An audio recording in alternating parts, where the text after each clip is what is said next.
ഞാൻ 2 മില്ലിയാണ് 2 സ്പീക്കറിലും കൊടുത്തിട്ടുള്ളത്. ഓട്ടോമാറ്റിക്കായിട്ട് പിന്നെ ഇങ്ങനെ ഓടിക്കൊണ്ടിരിക്കുകയാണ്. കീബോർഡ് ഷോർട്ടാണ്. അപ്പോൾ ഇത് മിക്ക കംപ്ലൈൻറ്റ് ഈ ഒരു മോഡലിന് എന്താണ് സ്ഥിരമായിട്ട് വരുന്നൊരു കംപ്ലൈൻ്റ് ആണ്. ഇത് ഞാനിത് പുഷ് ചെയ്യുമ്പോൾ ശ്രദ്ധിച്ചാൽ മനസ്സിലാവുന്നത് സൗണ്ട് കേൾക്കുന്നുണ്ടോ അല്ലെന്ന് അറിയില്ല. ഇതൊരിക്കലും ഇതുപോലെ സൗണ്ട് വരാൻ പാടില്ല. അതായത് അതിന് വേണ്ടിയിട്ട് ഞാൻ ഇവിടെ എന്താ ചെയ്യാൻ പോകുന്നത് വെച്ച് കഴിഞ്ഞാൽ ഇതുപോലൊരു സിറിഞ്ച് എടുത്തതിന് ശേഷം നമ്മളുടെ പിന്നെ വീട്ടിൽ. നമസ്കാരം, പുതിയ വീഡിയോയിലേക്ക് എല്ലാ സുഹൃത്തുക്കൾക്കും ഒരിക്കൽ കൂടി സ്വാഗതം. ഇന്ന് നമുക്ക് 1-2 വർക്കുകളുണ്ട്. അപ്പോൾ നമുക്കിത് പെട്ടെന്ന് ചെയ്ത് തീർക്കേണ്ട വർക്കാണ്. അപ്പോൾ അതാണ് ഞാനിത് ആദ്യം ചെയ്യുന്നത്. ആക്ച്വലി 2 വീഡിയോസിൻ്റെ വർക്ക് കഴിഞ്ഞിട്ടുണ്ട്. അപ്പോൾ അത് ഞാൻ ഈ വൈകാതെ അപ്ലോഡ് ചെയ്യാം. നമ്മളിതിൻ്റെ മുന്നേ ഒരു HP-യുടെ ഒരു ബെഡ് ടൈപ്പ് CPU നമ്മൾ സർവീസ് ചെയ്യാനുണ്ടായിരുന്നു. അപ്പോൾ അതിൻ്റെ വർക്ക് അതിൻ്റെ സ്പെയർ വന്നതിന് ശേഷം ഞാൻ അത് അപ്ലോഡ് ചെയ്യാമെന്ന് പറഞ്ഞിരുന്നു. അപ്പോൾ വൈകാതെ ഞാൻ ആ വീഡിയോസ് ഞാൻ അപ്ലോഡ് ചെയ്യുന്നതാണ്. ഇതിൻ്റെ മുന്നത്തെ ഒരു വീഡിയോസിൽ ഞാനൊരു ബെഡ് ടൈപ്പ് CPU കാണിച്ചിട്ടുണ്ടായിരുന്നല്ലോ. അത് മോസ്ഫെറ്റ് പിന്നെ കൊറിയർ വന്നിട്ടുണ്ടായിരുന്നു. അപ്പോൾ അത് ഒക്കെ ക്ലിയർ ചെയ്ത് വെച്ചിട്ടുണ്ട്. അപ്പോൾ അതിൻ്റെ വീഡിയോസ് ഞാൻ അത് കസ്റ്റമർക്ക് കൊണ്ടുപോയിട്ട് സംഭവമൊക്കെ ഫിറ്റ് ചെയ്ത് കൊടുത്തിട്ടോ. ഇത് നമുക്ക് വന്നിട്ടുള്ളത് 2 HP-യുടെ ലാപ്ടോപ്പാണ്. ഇത് പിന്നെ കസ്റ്റമർ പറഞ്ഞിട്ടുള്ളത് എന്താണെന്ന് വെച്ച് കഴിഞ്ഞാൽ ഓൺ ചെയ്ത് കഴിഞ്ഞ് കഴിഞ്ഞാൽ ബയോസിലേക്ക് പോകാമെന്നാണ് പറഞ്ഞത്. അത് പവർ ഓൺ ചെയ്ത് കഴിഞ്ഞാൽ ഓട്ടോമാറ്റിക്കായിട്ട് ബയോസിലേക്ക് പോകണം. അത് മിക്കതും ഈ ഒരു മോഡലിന് കംപ്ലൈൻറ്റ് വരാൻ ചാൻസ് കീബോർഡ് ആയിരിക്കും. അപ്പോൾ എന്താണെന്നുള്ളത് നമുക്ക് നോക്കാം. അതുപോലെ തന്നെ ഇതിൽ ചില സമയങ്ങളിൽ വിൻഡോസ് ലോഡ് ചെയ്ത് വരുന്ന സമയത്ത് ചിലപ്പോൾ കറക്റ്റഡ് ആയിട്ട് അങ്ങനെ പിന്നെ നിൽക്കുകയാണെന്നൊക്കെ പറഞ്ഞത്. അപ്പോൾ ഇതിൽ വിൻഡോസ് നമുക്ക് ഇൻസ്റ്റാൾ ചെയ്യാനുണ്ട്. വിൻഡോസ് 10 Pro ഇൻസ്റ്റാൾ ചെയ്യാൻ വേണ്ടി പറഞ്ഞിട്ടുണ്ട്. അപ്പോൾ അതൊക്കെ ഞാൻ എന്തായാലും ഈ വീഡിയോയിൽ ഉൾപ്പെടുത്താം. പിന്നെ ഒരു HP-യുടെ ലാപ്ടോപ്പ് വരുന്നത് പിന്നെ പവർ ഓൺ ചെയ്ത് കഴിഞ്ഞാൽ അഡാപ്റ്റർ ബ്ലിങ്ക് ചെയ്യുന്ന കംപ്ലൈൻ്റ് ആണ്. അപ്പോൾ ഇത് ഷോർട്ടാണ്. അപ്പോൾ ഇതെന്താണെന്നുള്ളതും ഞാൻ വൈകാതെ ഈ ഒരു വീഡിയോയിൽ ഉൾപ്പെടുത്താൻ കഴിഞ്ഞിട്ടുണ്ടെങ്കിൽ അടുത്ത വീഡിയോയിൽ ഞാൻ എന്തായാലും ഉൾപ്പെടുത്താം. അതുപോലെ തന്നെ ഈ ഒരു വീഡിയോയിൽ ഞാനിതിൽ ഉൾപ്പെടുത്താൻ ശ്രമിച്ചത് ഇതൊരു ടോപ്പിക്കായിട്ട് എടുത്തതാണ്. ഇതെന്തായാലും നിങ്ങൾക്ക് യൂസ്ഫുൾ ആവും എന്ന് കരുതിയിട്ടാണ് ഞാനിത് പിന്നെ എടുത്തിട്ടുള്ളത്. ഇത് എന്താ സംഭവം എന്ന് വെച്ച് കഴിഞ്ഞാൽ 2 പയനിയറുടെ കാർ സ്പീക്കറാണ്. ഈ കാർ സ്പീക്കർ നമുക്ക് സാധാരണ ഇത് മിക്ക ആളുകളും കാറിൽ ഇൻസ്റ്റാൾ ചെയ്യുമ്പോൾ നമ്മളിത് സൈഡ് 4 ഡോറിലും സൈഡിൽ വെക്കുന്ന രീതിയിലാണ് ഇത് കമ്പനി തന്നെ ഡിസൈൻ ചെയ്തിട്ടുള്ളത്. ഇത് ചില ആളുകൾ ഇത് ക്യാബിനിലാക്കിയിട്ട് പിന്നെ നമ്മളെ ഡിക്കിയിൽ ഇതുപോലെ ചെറിയ 2 ബോക്സിലാക്കിയിട്ട് ഇതുപോലെ വെക്കാറുണ്ട്. ഇതുപോലെ ഒരിക്കലും നിങ്ങളിത് മോൾ ഭാഗത്തേക്ക് വരുന്ന ശേഷം ഒരിക്കലും ഇത് പിന്നെ വെക്കരുത്. ഇത് കാരണം പ്രത്യേകിച്ച് കാറിൻ്റെ അകത്തൊക്കെ പെട്ടെന്ന് ഡസ്റ്റ് അടിഞ്ഞു കയറാൻ ചാൻസ് ഉണ്ട്. അപ്പോൾ ഇതിൻ്റെ അകത്ത് ഇതുപോലെ വെച്ചതിന് ശേഷം ഇതൊരിക്കലും ഇത് ഈ ഒരു പൊസിഷനിലാണ് വെക്കാൻ പറ്റുള്ളൂ. അതായത് ഡോറിൽ ഇൻസ്റ്റാൾ ചെയ്യണ സ്പീക്കറാണ്. ഇത് നമ്മൾ ക്യാബിനിലാക്കിയിട്ട് നമ്മൾ ഇങ്ങനെ വെച്ച് കഴിഞ്ഞാൽ എന്താ പ്രോബ്ലം എന്ന് വെച്ച് കഴിഞ്ഞാൽ ഈ ഒരു മോഡലിന് വരുന്നത് ഇതിൻ്റെ അകത്തേക്ക് നമുക്ക് ഡസ്റ്റ് വന്ന് കഴിഞ്ഞത് നിങ്ങൾക്ക് നോക്കിയാൽ മനസ്സിലാവും. ഇതിൻ്റെ അകത്തേക്ക് നമുക്ക് ഇത് ട്യൂട്ടർ അതിൻ്റെ പിന്നെ റേഫറും കാര്യങ്ങളൊക്കെയാണ്. അപ്പോൾ ഇതിൻ്റെ അകത്തേക്ക് ഒരു പൈപ്പ് വരുന്നുണ്ട്. അപ്പോൾ ഈ പൈപ്പിൻ്റെ അകത്തേക്ക് നമുക്ക് ഡസ്റ്റ് കടന്ന് കൂടാൻ ചാൻസ് ഉണ്ട്. ഇതുപോലെ വെച്ച് കഴിഞ്ഞാൽ ഇതിൻ്റെ മുകളിൽ നെറ്റ് ഉണ്ടെങ്കിൽ പോലും ഡസ്റ്റ് അതിൻ്റെ അകത്തേക്ക് കടക്കാൻ ചാൻസ് ഉണ്ട്. അപ്പോൾ ഇത് പ്രോബ്ലം എന്താണെന്ന് വെച്ച് കഴിഞ്ഞാൽ ഞാനിത് പുഷ് ചെയ്യുമ്പോൾ ശ്രദ്ധിച്ചാൽ മനസ്സിലാവുന്നത് സൗണ്ട് കേൾക്കുന്നുണ്ടോ അല്ലെന്ന് അറിയില്ല. ഇതൊരിക്കലും ഇതുപോലെ സൗണ്ട് വരാൻ പാടില്ല. അതായത് സ്മൂത്ത് ആയിരിക്കണം. നമുക്കിതിൻ്റെ ആക്ഷൻ നമുക്ക് മാത്രമേ ഉള്ളൂ ഇതിൽ പിന്നെ വരാൻ പറ്റുള്ളൂ. നമുക്കിതുപോലെ സൗണ്ട് വരാൻ പാടില്ല. ഇത് രണ്ടും ഇതുപോലത്തെ കംപ്ലൈൻ്റാണ് കാണിക്കുന്നത്. ഇതും ഇതുപോലെ തന്നെ നമുക്ക് കണ്ട ഇതിൻ്റെ അകത്ത് ഡസ്റ്റ്, അതായത് മണൽത്തരി പോലത്തെ ഡസ്റ്റ് കടന്ന് കൂടിയിട്ടാണ് ഇതിങ്ങനെ സൗണ്ട്. അപ്പോൾ നമ്മൾ ചില ആളുകൾ ഇതെന്താ സംഭവം എന്ന് വെച്ച് കഴിഞ്ഞാൽ ഇത് പേപ്പറൊക്കെ റിമൂവ് ചെയ്തിട്ട് അത് ക്ലീൻ ചെയ്യുന്ന ഒരു അവസ്ഥ ഉണ്ട്. അതൊരിക്കലും ചെയ്യരുത്. ഇത് നമുക്ക് 2 മെത്തേഡിൽ നമുക്ക് ഇത് ക്ലീൻ ചെയ്യാം. ഒന്ന് നമുക്ക് പിന്നെ നല്ല ഫോഴ്സിൽ നമുക്ക് എയർ അടിച്ച് കഴിഞ്ഞാൽ ഒരുവിധമൊക്കെ പരിധി വരെ ഈ ഒരു ഡസ്റ്റ് ഇതിൻ്റെ അകത്തുനിന്ന് പോകാൻ ചാൻസ് ഉണ്ട്. ഇപ്പോൾ ഞാനിതിൻ്റെ അകത്തുനിന്ന് ഏത് രീതിയിലാണ് ഡസ്റ്റ് എടുക്കുന്നതെന്നുള്ളത് ഞാൻ ഈ ഒരു വീഡിയോയിൽ ചെയ്യാം. അതിൻ്റെ മുന്നേ നമുക്ക് ഈ ലാപ്ടോപ്പിൻ്റെ പ്രോബ്ലം എന്താണെന്നുള്ളത് നോക്കാം. അതിൻ്റെ ഇടയിൽ ഞാനിതിൻ്റെ പിന്നെ പ്രോബ്ലം ഇത് എങ്ങനെയാണ് പരിഹരിക്കുക എന്നുള്ളതും ഈ വീഡിയോയിൽ തന്നെ കാണിക്കാം. അപ്പോൾ നിങ്ങളിത് പ്രത്യേകം ശ്രദ്ധിക്കുക. എന്താണെന്ന് വെച്ച് കഴിഞ്ഞാൽ ഇതുപോലത്തെ സ്പീക്കർ ഒരിക്കലും ഇതുപോലെ വെക്കരുത്. ക്യാബിനിൽ വെച്ചിട്ട് മിക്ക വണ്ടിയിലും ഞാൻ ഡിക്കിയിൽ കാറിലൊക്കെ ശ്രദ്ധിച്ചിട്ടുണ്ട്. അതുപോലെ ഒരിക്കലും ഈ ഒരു സ്പീക്കർ വെക്കരുത്. ഇത് നമുക്ക് ഡോറിൽ ഫിറ്റ് ചെയ്യേണ്ട രീതിയിലാണ്. ഈ ഒരു രീതിയിലുള്ള പൊസിഷനിലൂടെ നമുക്കിത് ഫിറ്റ് ചെയ്യാൻ പറ്റുക. നമുക്ക് ഈ ഒരു രീതിയിൽ വെക്കേണ്ട സ്പീക്കർ ഏതാണെന്ന് വെച്ച് കഴിഞ്ഞാൽ ഇതുപോലത്തെ സ്പീക്കറാണെങ്കിൽ നമുക്ക് ഈ ഒരു രീതിയിൽ വെക്കാം. ഇതിൻ്റെ അകത്തേക്ക് നമുക്ക് ഒരിക്കലും ഡസ്റ്റ് അകത്തേക്ക് കടക്കാൻ ചാൻസ് ഇല്ല. കാരണം ഇത് നമുക്ക് ഫ്രണ്ട് ഭാഗം ഈ ഒരു മൊത്തത്തിൽ കവറിങ് ആയിരിക്കും. അതിൻ്റെ ഉൾഭാഗം നമുക്ക് ബോക്സിൻ്റെ ഉള്ളിലായിരിക്കും. അപ്പോൾ അതിൻ്റെ ഉള്ളിലേക്ക് ഡസ്റ്റ് കിടക്കാൻ വഴിയില്ല. ഇതിനെന്താ പ്രശ്നം എന്ന് വെച്ച് കഴിഞ്ഞാൽ ഈ ഒരു ഗ്യാപ്പ് നിങ്ങൾക്ക് കണ്ടാൽ മനസ്സിലാവുമെന്ന് തോന്നുന്നു. അതായത് ഈ ഒരു ഗ്യാപ്പ് ഒരു പിന്നെ ഒരു ഹോള് വരുന്നുണ്ടല്ലോ, ഒരു പൈപ്പ് വരുന്നുണ്ട്. ആ പൈപ്പിൻ്റെ അകത്തേക്ക് നമുക്ക് ശരിക്കും ഇതിൻ്റെ അകത്തേക്ക് ഡസ്റ്റ് കടക്കാൻ 100% ചാൻസ് ഉള്ളൊരു ടൈപ്പാണ്. ഇതിപ്പോൾ പൈനിയറാണ്. ക്യാൻവുഡ്, പൈനിയർ, സോണി എല്ലാ ഒരുവിധ കാർ സ്പീക്കറും ഈ ഒരു രീതിയിലാണ് ഡിസൈൻ ചെയ്തിട്ടുണ്ടാകുക. ഇതിൽ നമുക്ക് ട്യൂട്ടർ ബാക്കിയുള്ള കാര്യങ്ങളൊക്കെ ഇതിൽ തന്നെ ഉണ്ടാവും. ഇതിൻ്റെ പെർഫോമൻസും കാര്യങ്ങളൊക്കെ വേറെ ലെവലാണ്, നല്ല ക്വാളിറ്റി സൗണ്ടാണ്. ഇതിപ്പോൾ ഓൺ ചെയ്ത് കഴിഞ്ഞാൽ നമുക്കത് ബേസ് കൂട്ടുന്ന സമയത്ത് നമുക്ക് ഇതിൻ്റെ അകത്തുനിന്ന് ഒരു പരപ്പരപ്പ് സൗണ്ട് വരും. അത് ഒന്നാമത്തത് ഈ ഒരു ഡസ്റ്റ് അതിൻ്റെ ഉള്ളിൽ അടഞ്ഞു കൂടിയതാണ്. ഇത് നമുക്കിങ്ങനെ പുഷ് ചെയ്യുന്ന സമയത്ത് ഈ ഒരു സൗണ്ട് ഒരിക്കലും വരാൻ പാടില്ല. ഞാൻ ഒന്നുകൂടി ആ സൗണ്ട് എടുത്ത് കാണിച്ചു തരാം. അപ്പോൾ നമുക്ക് എന്തായാലും ഇതെങ്ങനെയാണ് പരിഹരിക്കുക എന്നുള്ളത് ഞാൻ ഈ വീഡിയോയിൽ കാണിക്കാം. അപ്പോൾ നമുക്ക് ഇതിൻ്റെ പ്രോബ്ലം എന്താണെന്ന് നോക്കാം. ഇത് ഈ ഒരു പ്രോബ്ലം വരുന്നത് അവർ പറഞ്ഞത് ഓണാക്കുന്ന സമയത്ത് ബയോസിലേക്ക് വരിക എന്നാണ്. ഇത് ചാർജ് ഉണ്ടാവാൻ പാടില്ല.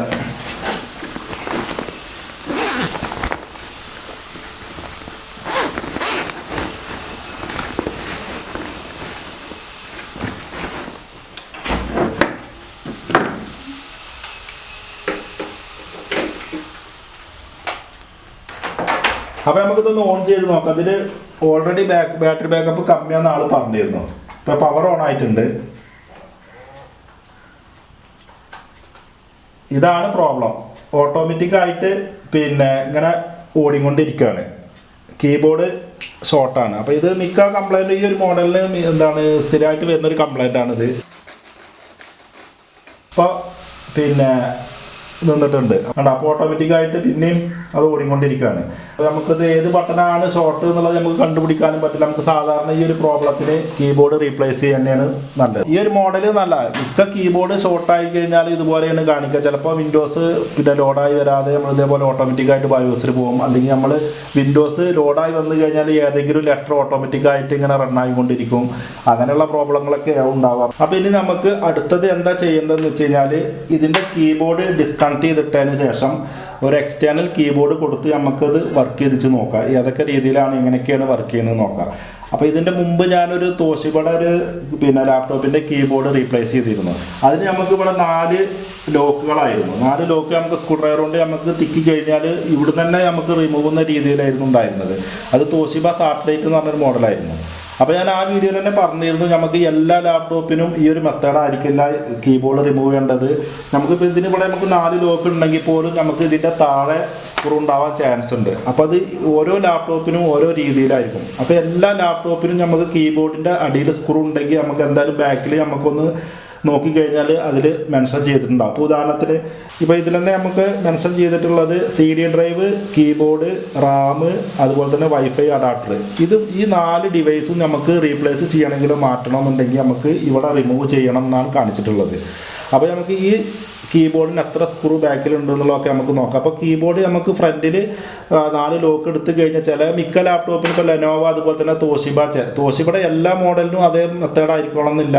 സാറ്റലൈറ്റ് മോഡലിൻ്റെ നമുക്ക് ആ ഫ്രണ്ടിൽ തന്നെ 4 ലോക്ക് നമുക്കൊരു സ്ക്രൂ ഡ്രൈവർ കൊണ്ട് തിക്കി കഴിഞ്ഞാൽ റിമൂവ് ചെയ്യാം.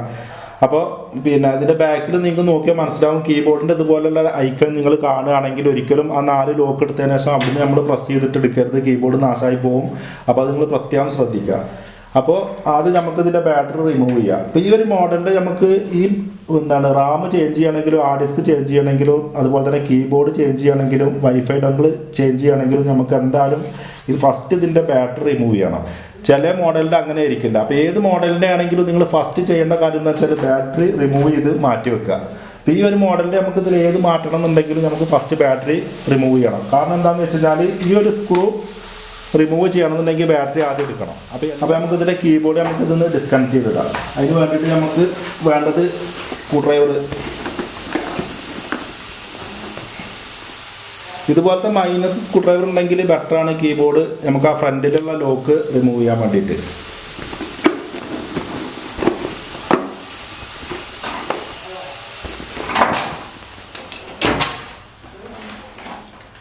അപ്പോൾ നിങ്ങൾക്ക് വീഡിയോയിൽ കാണുന്നുണ്ടാവുമെന്ന് പ്രതീക്ഷിക്കുന്നു. ഞാൻ ക്യാമറ ഒരു ആംഗിളിൽ കൊടുത്തിട്ടുണ്ട്. ഫസ്റ്റ് നമുക്ക് ഓപ്പൺ ചെയ്യേണ്ടത് ഈ ഒരു സ്ക്രൂ ആണ്.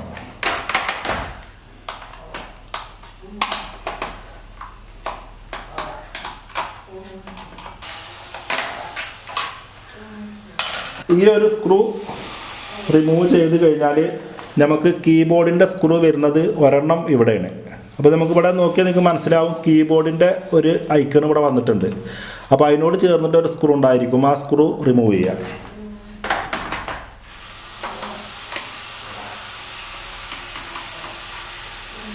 അതുപോലെ തന്നെ ഇനി വേറെ നമുക്ക് കീബോർഡ് റിമൂവ് ചെയ്യാൻ വേണ്ടിയിട്ട് നമുക്ക് സ്ക്രൂ ഉണ്ടോ എന്ന് മൊത്തത്തിലൊന്ന് കണ്ടുപിടിക്കാം. അപ്പോൾ ഇതിൽ തന്നെ നിങ്ങൾക്ക് നോക്കിയാൽ മനസ്സിലാവും. ആ ഡിസ്ക് റിമൂവ് ചെയ്യണമെന്നുണ്ടെങ്കിൽ ഒരു ആ ഡിസ്കിൻ്റെ ഐക്കൺ ഇവിടെ കൊടുത്തിട്ടുണ്ട്. ഇത് റിമൂവ് ചെയ്ത് കഴിഞ്ഞാൽ നമുക്ക് ആ ഡിസ്ക് റിമൂവ് ചെയ്യാം. അതുപോലെ തന്നെ സി ഡി ഡ്രൈവിൻ്റെ അടുത്ത് ഇവിടെ ഒരു സ്ക്രൂ ഉണ്ട്, അതിന് സി ഡി ഡ്രൈവിൻ്റെ ഒരു ഐക്കൺ അവിടെ കൊടുത്തിട്ടുണ്ട്. അതുപോലെ നമുക്ക് പിന്നെ വൈഫൈ ഡങ്കിൾ നമ്മൾ ഇവിടെ ഫസ്റ്റ് തന്നെ നമുക്കിതിൽ മെൻഷൻ ചെയ്തിട്ടുണ്ട്. വൈഫൈ ഡങ്കിൾ പിന്നെ റിമൂവ് ചെയ്യണമെങ്കിൽ ആദ്യം ഇത് റിമൂവ് ചെയ്യണം. ഇത് റിമൂവ് ചെയ്ത് കഴിഞ്ഞാലാണ് വൈഫൈ ഡങ്കിൾ റിമൂവ് ചെയ്യാൻ പറ്റുള്ളൂ. അതൊക്കെ നമുക്ക് ഒരുവിധമൊക്കെ നമുക്ക് ഇതിൽ തന്നെ മെൻഷൻ ചെയ്തിട്ടുണ്ട്. കീബോർഡ് അപ്പോൾ നമുക്ക് വേറെ സ്ക്രൂ കാര്യങ്ങളൊന്നും കാണാനില്ല. അപ്പോൾ പറഞ്ഞു വരുന്നത് എന്താണെന്ന് വെച്ച് കഴിഞ്ഞാൽ ചില മോഡൽ ലാപ്ടോപ്പുകൾ, അതായത് HP തന്നെയാണോ അതോ തോഷിബയാണോ ഏതാണെങ്കിലും ചില സമയങ്ങളിൽ ഇപ്പോൾ നമ്മൾ ഇവിടെ ഒരു സ്ക്രൂ മാത്രമാണ് റിമൂവ് ചെയ്തിട്ടുള്ളത്. ചില മോഡലിൽ ഇവിടെ ഒരെണ്ണം വരും, ഇവിടെ ഒരെണ്ണം വരും, ഇവിടെ ഒരെണ്ണം വരും. 3 സ്ക്രൂ റിമൂവ് ചെയ്ത് കഴിഞ്ഞാലുള്ളൂ നമുക്ക് കീബോർഡ് ഓപ്പൺ ചെയ്യാൻ പറ്റുക.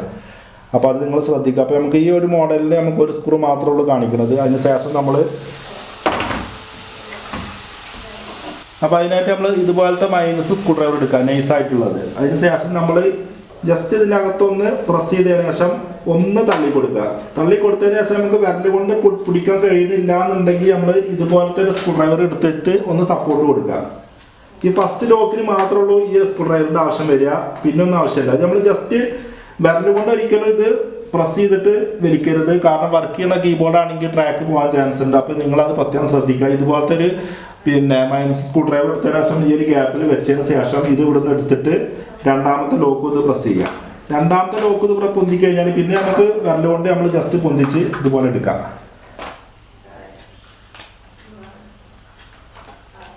അപ്പോൾ നമ്മൾ കീബോർഡ് റിമൂവ് ചെയ്തിട്ടുണ്ട്. അപ്പോൾ നിങ്ങൾക്ക് നോക്കിയാൽ മനസ്സിലാവും ഈ ഒരു സ്ക്രൂ നമ്മൾ റിമൂവ് ചെയ്തത് ഈ ഒരു ഭാഗത്തു നിന്നാണ്. ചില കീബോർഡുകൾക്ക് ഇവിടെ ഒരെണ്ണം വരും, ഇവിടെ ഒരെണ്ണം വരും. അപ്പോൾ ചില ആളുകൾ അത് ശ്രദ്ധിക്കാതെ കീബോർഡ് പ്രസ് ചെയ്തിട്ട് ബലം പ്രയോഗിച്ചിട്ടൊക്കെ എടുക്കാൻ ചാൻസ് ഉണ്ട്. അപ്പോൾ അത് കാരണം നമുക്ക് ബോർഡിനെ ബാധിക്കും. അല്ലെങ്കിൽ കീബോർഡ് വർക്ക് ചെയ്യണ കീബോർഡാണെങ്കിൽ പിന്നെ അത് വർക്ക് ചെയ്യാത്തൊരു കണ്ടീഷനിലാവും. അപ്പോൾ അത് ശ്രദ്ധിക്കുക. അപ്പോൾ നമുക്കിതൊന്ന് ഇനി ഓൺ ചെയ്ത് നോക്കാം. ഞാനൊരു എക്സ്റ്റേണൽ കീബോർഡ് എടുക്കട്ടെ.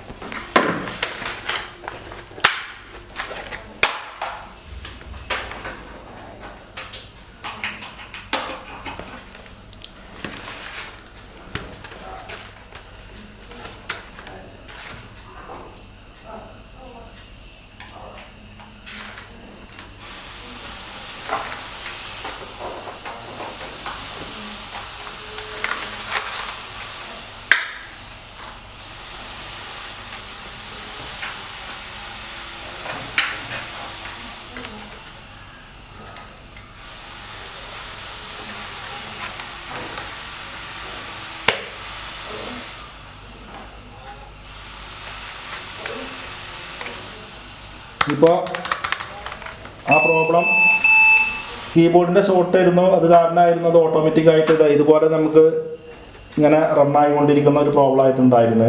അപ്പോൾ അത് കീബോർഡ് ഡിസ്കണ്ടിന്യൂറ്റോടു കൂടി അതിൻ്റെ പ്രോബ്ലം പരിഹരിച്ചിട്ടുണ്ട്. ഇനി നമുക്ക് അപ്പോൾ ഇതിൽ ആ ഡിസ്ക് ഡിക്റ്റഡ് ആയിട്ട് കാണിക്കുന്നുണ്ട്. വിൻഡോസിലേക്ക് എൻ്റർ ചെയ്യാൻ കഴിയില്ല. പുള്ളി പറഞ്ഞിരുന്നു, അതായത് വിൻഡോസ് ലോഡായി വരുന്ന സമയത്ത് റിപ്പയറിംഗ് മോഡിലേക്ക് പോകാമെന്നാണ് പറഞ്ഞിട്ടുണ്ടായിരുന്നത്.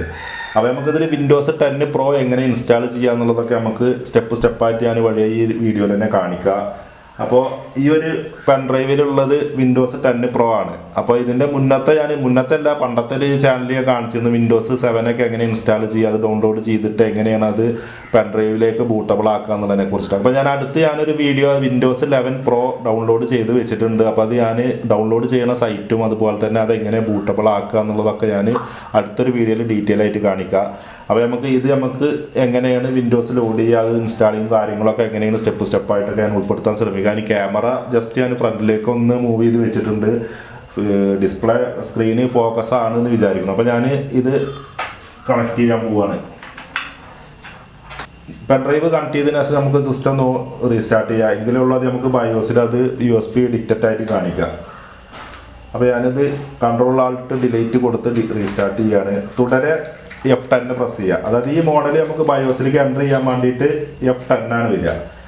ചില ലാപ്ടോപ്പിൻ്റെ അകത്ത് നമുക്ക് F2 വരാൻ ചാൻസ് ഉണ്ട്, അതുപോലെ തന്നെ F12 വരാൻ ചാൻസ് ഉണ്ട്, F7 വരാൻ ചാൻസ് ഉണ്ട്. അങ്ങനെ പല കീ ആയിരിക്കും. അപ്പോൾ നിങ്ങൾക്കത് അതിൻ്റെ മോഡൽ നമ്പർ നോക്കി കഴിഞ്ഞാൽ അതിൽ ഏതാണ് ബയോസ് കീ എന്നൊക്കെ നമുക്ക് ചെക്ക് ചെയ്താൽ മനസ്സിലാവും.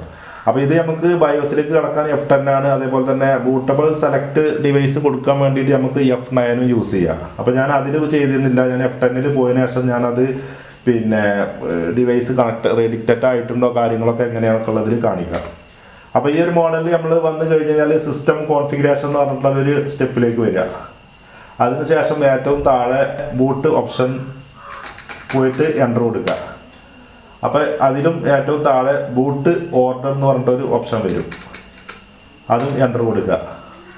പിന്നെ അതിനുശേഷം നമുക്ക് പിന്നെ ഫസ്റ്റ് ഇതിൽ പിന്നെ ഡിക്റ്റഡ് ആയിട്ടുള്ളത് നമ്മളെ ഇൻറ്റേർണൽ ഹാർഡ് ഡിസ്ക്കാണ്. അതായത് ലാപ്ടോപ്പിൽ ഉള്ള ഹാർഡ് ഡിസ്ക്കാണ് ഫസ്റ്റ് കാണിക്കുന്നത്. സെക്കൻഡ് കാണിക്കുന്നത് CD-ROM ആണ്. തേർഡാണ് നമ്മൾ കൊടുത്തിട്ടുള്ള USB കാണിക്കുന്നത്. അപ്പോൾ നമുക്ക് ഇത് ബൂട്ടബിൾക്ക് നമുക്ക് പെൻഡ്രൈവ് ഫസ്റ്റ് ബൂട്ടബിൾ ആക്കണം. അതിന് വേണ്ടിയിട്ട് നമ്മൾ മൂന്നാമത്തെ USB ഹാർഡ് ഡിസ്ക് എന്നുള്ളൊരു ഓപ്ഷൻ ഉണ്ട്, അത് സെലക്ട് കൊടുക്കുക. സെലക്ട് കൊടുത്തതിന് ശേഷം നമുക്ക് അത് ഏറ്റവും ഫ്രണ്ടിലേക്ക് മൂവ് ചെയ്യാൻ വേണ്ടിയിട്ട് നമുക്ക് ഇവിടെ കൊടുത്തിട്ടുണ്ട് F5 ഡൗൺ, F6 അപ്പ്. അപ്പോൾ നമുക്ക് ഇതിൽ തന്നെ കൊടുത്തിട്ടുണ്ട്, അത് നമ്മൾ ശ്രദ്ധിച്ചാൽ മതി. അപ്പോൾ ഞാനിത് F6 കൊടുക്കാൻ പോവാണ്. F6 കൊടുക്കുമ്പോൾ നമുക്കിപ്പോൾ നമ്മളെ പിന്നെ USB ഏറ്റവും ഫ്രണ്ടിൽ വന്നിട്ടുണ്ട്. അതിന് ശേഷം F10 കൊടുത്തതിന് ശേഷം അത് സേവ് ചെയ്യാം. അപ്പോൾ ഞാൻ S കൊടുക്കുകയാണ്. S കൊടുക്കുമ്പോൾ നമ്മൾ തുടരെ കീബോർഡിൽ ഏതെങ്കിലും കീസ് ഇതുപോലെ ഇങ്ങനെ പ്രസ് ചെയ്തുകൊണ്ടിരിക്കണേ. അപ്പോൾ നമ്മൾ ആ ഡിസ്കിലേക്ക് വിൻഡോസിൻ്റെ ഫയലുകളൊക്കെ സേവ് ആയിക്കൊണ്ടിരിക്കുന്നുണ്ട്. അപ്പോൾ നമുക്ക് ഈ ഒരു സ്റ്റെപ്പ് ഫുള്ള് ഇത് ഫിനിഷ് ചെയ്യണമെന്നുണ്ടെങ്കിൽ ഒരു 10 മിനിറ്റ് നമ്മൾ വെയിറ്റ് ചെയ്യേണ്ടി വരും. അപ്പോൾ നമ്മൾ സ്റ്റെപ്പായിട്ടാണ് ഇങ്ങനെ ഓരോ സ്റ്റെപ്പുകളും കാണിക്കുക. അപ്പോൾ നിങ്ങൾക്ക് വീഡിയോ ഫോക്കസ് ആവുമെന്ന് വിചാരിക്കണം. അപ്പോൾ നമുക്ക് നെക്സ്റ്റ് ഇതുപോലെ ഒരു വിൻഡോ ആണ് വരിക. അപ്പോൾ ഇവിടെ നമുക്കൊന്നും ലാംഗ്വേജ് സെലക്ട് ചെയ്യാനോ കൺട്രി സെലക്ട് ചെയ്യാനോ കാര്യങ്ങളൊന്നുമില്ല. നെക്സ്റ്റ് കൊടുക്കുക. നെക്സ്റ്റ് കൊടുത്തു കഴിഞ്ഞാൽ നമുക്ക് ഇതുപോലെ ഒരു വിൻഡോ വരും, അത് ഇൻസ്റ്റാൾ എന്ന് കൊടുക്കുക. സ്റ്റെപ്പ് ഇൻ സ്റ്റാർട്ടിംഗ് എന്ന് പറഞ്ഞിട്ടുള്ള ഒരു പ്രോസസ്സിങ് വരും. അത് ഒരു 30 സെക്കൻഡോ അല്ലെങ്കിൽ 1 മിനിറ്റോ നമ്മളൊന്ന് വെയിറ്റ് ചെയ്യാം.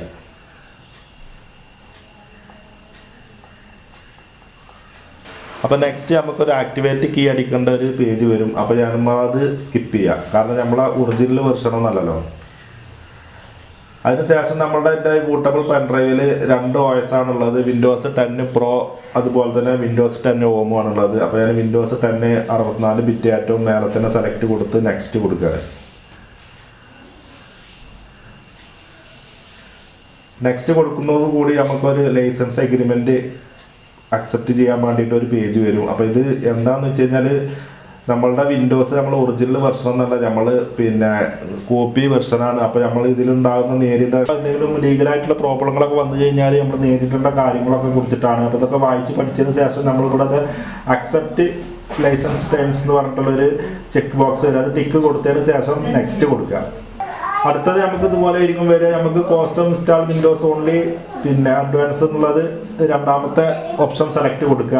അപ്പോൾ അതിന് ശേഷം നമ്മളുടെ ഹാർഡ് ഡിസ്ക് പാർട്ടീഷൻ ചെയ്യണോ വേണ്ടയോ അല്ലെങ്കിൽ അതിൽ തന്നെ ഇൻസ്റ്റാൾ ചെയ്യണോ എന്നുള്ളത് കാണിക്കും. അപ്പോൾ നമ്മളിവിടെ ന്യൂ സെലക്ട് കൊടുത്തതിന് ശേഷം നമ്മളുടെ ഹാർഡ് ഡിസ്ക് നമ്മൾ C ഡ്രൈവ് എത്ര വേണ്ടതെന്നുള്ളതാണ്. അപ്പോൾ ഞാനൊരു പിന്നെ ഇത് 500 GB ഹാർഡ് ഡിസ്ക്കാണ്. അപ്പോൾ ഒരു 100 GB ഞാൻ C ഡ്രൈവ് ഇടാണ്. അതിന് ശേഷം അപ്ലൈ കൊടുക്കുക. അപ്പോൾ ഞാനൊരു 100 GB ഞാൻ C ഡ്രൈവിൽ കൊടുത്തിട്ടുണ്ട്. അതിന് ശേഷം ബാക്കിയുള്ള സ്പേസ് ഞാൻ ഒരൊറ്റ ഡ്രൈവായിട്ട് ഞാൻ പിന്നെ ക്രിയേറ്റ് ചെയ്യാണ്. അതിനുശേഷം നമ്മൾ ആ ഫസ്റ്റ് C ഡ്രൈവ് 100 GB ഞാൻ നെക്സ്റ്റ് കൊടുക്കുകയാണ്. ഇപ്പോൾ അതിൽ നമ്മളെ വിൻഡോസ് ഇൻസ്റ്റാളിങ്ങും കാര്യങ്ങളും കോപ്പിങ്ങും കാര്യങ്ങളൊക്കെ നടക്കുന്നുണ്ട്. അപ്പോൾ നമ്മളുടെ വിൻഡോസ് കോപ്പിങ് അതുപോലെ തന്നെ അതിൻ്റെ പിന്നെ ഫയല് കാര്യങ്ങളൊക്കെ ഇൻസ്റ്റാളിങ്ങും കാര്യങ്ങളൊക്കെ ആയിട്ട് അതിൻ്റെ പ്രോസസ്സിങ്ങും കാര്യങ്ങളൊക്കെ നടക്കുന്നുണ്ട്. നമുക്ക് ഈ ഒരു സ്റ്റെപ്പ് നമുക്കൊരു 10 മിനിറ്റിൻ്റെ അടുത്ത് ടൈം വരാൻ ചാൻസ് ഉണ്ട്. അപ്പോൾ അതിൻ്റെ ഉള്ളിൽ നമുക്ക് നമ്മളുടെ ഈ കാർ സ്പീക്കറിൻ്റെ പ്രോബ്ലം ഈ ഒരു ഇതിൻ്റെ അകത്ത് കടന്നിട്ടുള്ള ഡസ്റ്റ് എങ്ങനെയാണ് ആ ഒരു സൗണ്ട് എങ്ങനെ ഇല്ലാതെ വെക്കുക എന്നുള്ളത് നമുക്ക് നോക്കാം. അതിന് വേണ്ടിയിട്ട് ഞാൻ ഇവിടെ എന്താ ചെയ്യാൻ പോകുന്നത് വെച്ച് കഴിഞ്ഞാൽ ഇതുപോലെ ഒരു സിറിഞ്ച് എടുത്തതിന് ശേഷം നമ്മളുടെ പിന്നെ വീട്ടിൽ നമ്മൾ സാധാരണ യൂസ് ചെയ്യുന്ന ഏത് ഓയിലാണെങ്കിലും കുഴപ്പമില്ല. ഞാനിവിടെ യൂസ് ചെയ്തിട്ടുള്ളത് നമ്മളെ കാറിൻ്റെ ബ്രേക്ക് ഓയിലാണ്. നമുക്ക് എന്താണെങ്കിലും യൂസ് ചെയ്യാം. അപ്പോൾ നമുക്ക് മണ്ണെണ്ണ ആണെങ്കിൽ മണ്ണെണ്ണ മാത്രമാണെങ്കിൽ അത് വേണമെങ്കിലും ചെയ്യാം. അല്ലെങ്കിൽ നമുക്ക് വീട്ടിൽ യൂസ് ചെയ്യണം, നമുക്ക് കുക്കിങ്ങിന് ഉപയോഗിക്കുന്ന ഓയിലാണെങ്കിലും കുഴപ്പമൊന്നുമില്ല. അല്ലെങ്കിൽ നമ്മളെ ബ്രേക്ക് ഓയിലോ നമുക്ക് ഇഞ്ചൻ ഓയിലോ എന്താണെങ്കിലും നമുക്ക് ഇതുപോലെ ഒരു 4 മില്ലി, ഇതിപ്പോൾ 12 മില്ലിയുടെ സിറിഞ്ചാണ് നമുക്ക് ഞാൻ എടുത്തിട്ടുള്ളത്, പോലെ ഒരു 4 മില്ലിയുടെ അടുത്തുള്ള എടുത്തിട്ടുള്ളത്. അപ്പോൾ ഇത് നമ്മൾ എന്താണെന്ന് വെച്ച് കഴിഞ്ഞാൽ 2-3 ഡ്രോപ്പ് നമ്മൾ ഈ ഒരു ഓളിൻ്റെ അകത്തേക്ക് നമ്മൾ കൂടുതലായി പോകരുത്. 2-3 ഡ്രോപ്പ് ഈ ഒരു ഓളിൻ്റെ അകത്തേക്ക് നമ്മൾ പിന്നെ ഈ സിറിഞ്ചിൽ 2-3 ഡ്രോപ്പ് കൊടുത്തതിന് ശേഷം നമ്മൾ ഇതുപോലെ 2-3 പ്രാവശ്യം ഇങ്ങനെ പുഷ് ചെയ്ത് കഴിഞ്ഞ് കഴിഞ്ഞാൽ അതിൻ്റെ അടിഞ്ഞു കൂടിയിട്ടുള്ള ഡസ്റ്റ് കാര്യങ്ങളൊക്കെ മേലേക്ക് പൊന്തി വരും. അതിന് ശേഷം ഒരു പേപ്പർ എടുത്തിട്ട് ക്ലീൻ ചെയ്താൽ മതി. അപ്പോൾ ഈ ഒരു മെത്തേഡ് യൂസ് ചെയ്ത് കഴിഞ്ഞാൽ നമ്മളുടെ പേപ്പർ റിമൂവ് ചെയ്തിട്ട് അത് ക്ലീൻ ചെയ്യേണ്ട ആവശ്യമൊന്നുമില്ല. അത് നമ്മൾ ഇത് ഒറിജിനൽ പേപ്പർ കാര്യങ്ങളൊക്കെ നമ്മൾ റിമൂവ് ചെയ്തിട്ട് എടുത്ത് കഴിഞ്ഞ് കഴിഞ്ഞാൽ അതിൽ ഗമ്മ് കാര്യങ്ങളൊക്കെ ഇളകി കഴിഞ്ഞാൽ അതിൻ്റെ പെർഫോമൻസിനെ ബാധിക്കും. നമ്മളൊക്കെ സ്മൂത്തായി കിട്ടും. അതിന് ശേഷം നമ്മളൊരു 10 മിനിറ്റോ 15 മിനിറ്റോ കഴിഞ്ഞ് കഴിഞ്ഞിട്ട് ഒന്ന് ഡ്രൈ ആയതിനു ശേഷം യൂസ് ചെയ്താൽ മതി.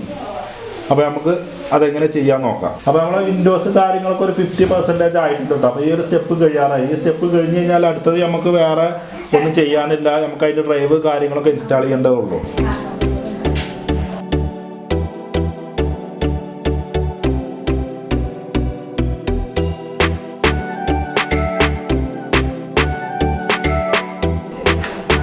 ഇനി ജസ്റ്റ് നമ്മളിത് ഇങ്ങനെ പോലെ പുഷ് ചെയ്താൽ മതി.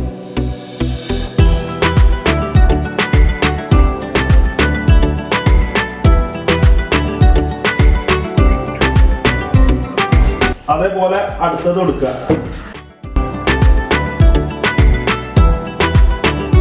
അതിന് നമ്മൾ ഇതുപോലെ അപ്ലൈ ചെയ്ത് കൊടുക്കുക.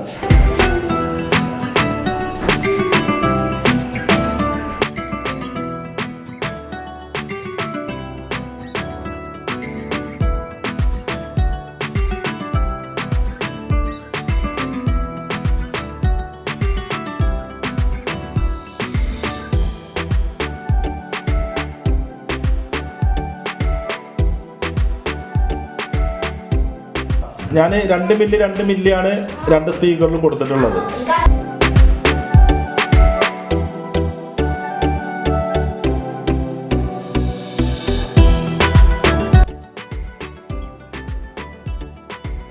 ഇപ്പോൾ ഒരു 10-15 മിനിറ്റ് കഴിഞ്ഞ് കഴിഞ്ഞാൽ നമുക്ക് ബോക്സിനകത്താക്കിയിട്ട് വർക്ക് ചെയ്യിക്കാം. നമ്മളെ വിൻഡോസ് ഇവിടെ ലാസ്റ്റ് സ്റ്റെപ്പിലാണുള്ളത്. അപ്പോൾ ഇതുപോലുള്ള പ്രോബ്ലങ്ങൾ വന്നു കഴിഞ്ഞാൽ മിക്ക ആളുകളും ഇത് പേപ്പറൊക്കെ മാറ്റുന്ന സ്ഥലത്ത് പോയിട്ട് അത് ക്ലീൻ ചെയ്യാറാണ് പതിവ്. സാധാരണ അത് നല്ല ഫോഴ്സിൽ എയർ അടിച്ചു കഴിഞ്ഞാൽ ഒരു പരിധി വരെയൊക്കെ നമുക്ക് ആ സൗണ്ട് പരിഹരിക്കാം. ഇതുപോലെ ചെയ്താൽ മതി. അപ്പോൾ നമ്മളെ വിൻഡോസ് കാര്യങ്ങളൊക്കെ ഇവിടെ ഫുള്ള് സ്റ്റെപ്പ് കാര്യങ്ങളൊക്കെ ഫിനിഷ് ആയിട്ടുണ്ട്. അപ്പോൾ നമുക്ക് ഇവിടെ ഈ ഒരു സ്റ്റെപ്പ് നമുക്ക് സ്കിപ്പ് ചെയ്യാം.